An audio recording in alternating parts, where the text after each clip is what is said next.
Work in progress. Peculiar. By moi. The seeds you nurture they will grow. 1. The field of summer ramps looked like cotton to Athena. But instead of bustling bodies and the sickly sweet tang of toil from day clean to first dark, she was alone beside a stream, and it was cool and moist, the air thick with wild onions. She was humming a song she didn't know the words to. It was a tune Mrs. Livia Lynch Little liked to play on the grand piano which she called her steed. But Master Silas Little coaxed racier tunes out of the very same steed which bucked him out the saddle and caused Athena's head to spin. She allowed herself to spin now, arms out wide, abandoning the self-consciousness she kept close to herself in order to not misstep. She knew she couldn't count on always landing on both feet. A slip, like the journal she kept beneath her dress, could be the undoing, and just the slimmest thought of it stopped her in her tracks and even swallowed the tune rolling off her tongue. Livia Little wanted ramps and mushrooms, elderberries, and any old thing Athena could get her hands on. It seemed June made the missus happy, and it was during summer when she most often bothered Queenie with the different concoctions she dreamt up or read about in one of her culinary books.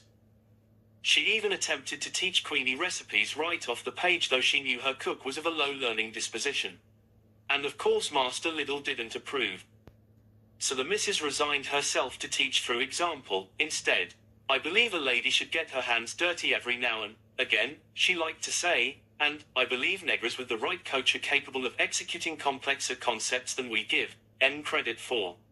Comme crée un glace au four. Today she wanted Queenie to exercise her mental muscles on a lemon meringue pie. Or, perhaps a mushroom pie, if you find some tasty fungi, Athena. Tasty fungi were edible Missouri mushrooms. And one needed a genuine talent to safely pick them. Thankfully Athena was so inclined. Hence, she was granted the occasional pass to an inconspicuous forest just outside the plantation where she picked wild mushrooms and wild onions instead of cotton, which as the personal servant of Mrs. Little, she never had occasion to. It was Athena's mamma who imbued her with a penchant for wild things. And her mamma learned it from a dispirited Sangoma who gave her 13 months to learn his every secret before taking a scythe to his throat. This was his sole act of defiance and only means to freedom. Her mamma shed no tears, but with blood and sweat she proved to be a quick study. A year on as she cradled the master's young'un while foraging his gardens, little Ophelia dogged her mamma's steps, eyeing the infant blossoming on her mamma's bosom. Livy, she called the baby girl, and now it was Mrs. Livia Little. Athena was grateful for the shared history, and for being, as the missus liked to say, a skulking second shadow. Athena, however, was more accurately her mother's shadow, perpetually following and observing, then eventually assisting by picking the roots and herbs used to heal their fellow enslaved. Some considered Auntie Chanterelle, Athena's mamma, so named because of her highfalutin yellow complexion, to be an honorary medicine woman. She was responsible for healing the slaves so her alabaster doctor didn't have to.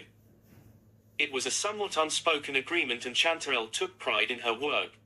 She was naturally gifted with a kindly temperament, a curious nature, and a working knowledge of the woods.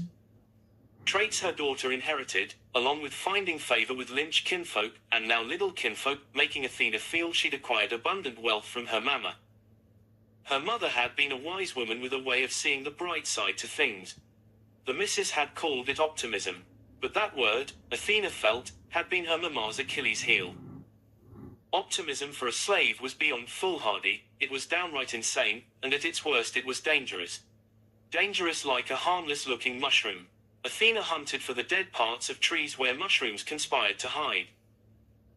These organisms, on dead hardwood, oak, elm, and hickory, thrived, especially the fan-shaped, orangery ones that grew in wavy, overlapping clusters.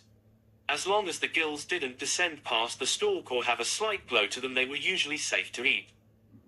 As a precaution, she'd also cut into the stem and inspect the cap and cluster formation along with other practices to ensure her finds were fit to eat. It wouldn't do her any good to toxify the Littles. A soft breeze bent her lips. It was pleasant wandering barefoot in the moist grass, but balancing on a gnarled trunk of rotting wood made her toes ache and she almost slipped. A bluebird laughed at her, wiggling like an upright worm on the toad-like stump, so she razzed it with her tongue and then sprang to the squishy meadow. Athena made a fine silhouette in the shade of a tree, arms on hips, her grey linen skirt that fell to her knees clinging possessively to her body. She lifted one hand to her brow and narrowed her eyes, smiled. Mrs. will be happy. The mushrooms looked like yellow coral in a ruby-green sea.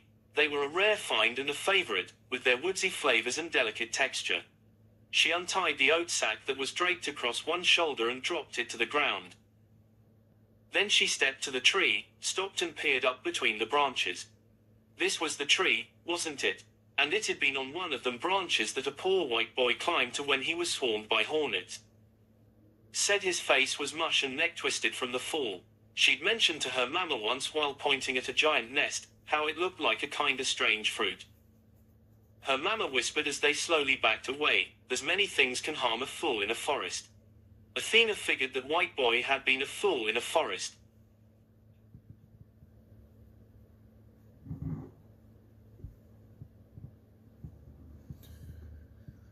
If you want to hear the rest, let me know, and I'll post some more of my work in progress, a novel, Peculiar. Thank you.